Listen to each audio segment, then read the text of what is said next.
সব কিন্তু মারা যাচ্ছে মধ্যবিত্ত নিম্ন মধ্যবিত্ত বিশেষ করে নিম্নবিত্তের সন্তানেরা। এটা যদি ধনীদের সন্তানেরা মারা যেত তখন কিন্তু অনেক বেশি টনক নড়তো, যেহেতু তারা তাদের মতো করে টিকা দিয়ে রাখেন বেসরকারি পর্যায়ে। সরকারি পর্যায়ে টিকা দেয়নি হয় দেখেই কিন্তু দরিদ্র পর্যায়ে এই পর্যায়টা গেছে। এবং যেহেতু রাষ্ট্র সবসময় দরিদ্রদের ব্যাপারে উদাসীন, তার আরেকটা বড় ধরনের উদাহরণ হ্যাঁ, রাষ্ট্র কি শুধুই ধনীদের? অবশ্যই না। এবং সেই কারণেই তো ২৪-এর গণ অভ্যুত্থান, বৈষম্যের বিরোধী আন্দোলন। সেই বৈষম্য বিরোধী আন্দোলনের কোনো কথা কিন্তু আমরা সরকারি বা বিরোধী কারো পক্ষ থেকে শুনি না বলেই আমাদের দরিদ্র শিশুরা মারা যায়। এবং এই শিশুরা যখন ৪০০ অতিক্রম হয়ে গেল, এখন কিন্তু আমরা কোথাও কোনো রকম প্রতিবাদ শুনতে পাচ্ছি না। প্রতিবাদ একটা বিষয় বটে, সবকিছুতে তো আর মানুষ একদম রাস্তা উত্তাল করে ফেলবেন এমনটিও প্রত্যাশিত নয়, কিন্তু এইটা তো আসবে। সরকারের পক্ষ থেকে বলা হবে যে আমরা অ্যালার্ট আছি, আমরা সজাগ আছি, আপনারা এই কাজগুলো করুন, আমরা কিছু বিহিত করব, আমরা ব্যবস্থা নেব।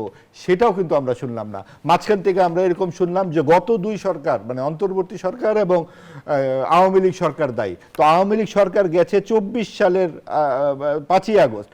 তখন যদি তার আগে কবে টিকা দেওয়া আছে এবং টিকার তারিখগুলোও তো প্রকাশ করে দেওয়া উচিত। এই এত এত এত টিকা দেওয়া হয়েছে এবং ৩টি টিকা কিন্তু একসাথে দেওয়া হতো বুস্টার ডোজ হিসেবে, সেটাও বা কেন দেওয়া হলো না? এমনকি আপনি দেখুন, শুধু না, আরও ১১টি টিকা কিন্তু দেওয়া হয়নি। জন্ম নিয়ন্ত্রণের বিষয়টা নিয়েও সরকার কিন্তু খুবই শৈথল্য দেখিয়েছে, অন্তর্বর্তীকালীন সরকার। পুরো বিষয়টা তারা স্বাস্থ্য খাতকেই ধ্বংস করে দিয়ে গেছে। স্বাস্থ্যমন্ত্রী সংসদে বলেছেন যে আমার সিরিঞ্জ টিকা কেনার টাকা নাই, গজ ফিতা কেনার টাকা নাই উপজেলা পর্যায়ে।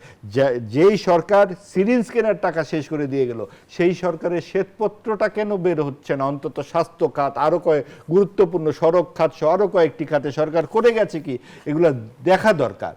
এবং আপনি দেখুন যে এই স্থানীয় সরকার পর্যায়ে বা স্বাস্থ্য খাতে সরকারের যে নানান রকম দুর্নীতির বিষয় সামনে চলে এসছে, এগুলো কিন্তু আমাদের দেশের জন্যই প্রজন্ম থেকে প্রজন্মান্তরে অনেক বড় ধরনের অভিঘাত হিসেবে আসছে। অসংখ্য ধন্যবাদ জানাচ্ছি জনাব মাহবুব আজিজ।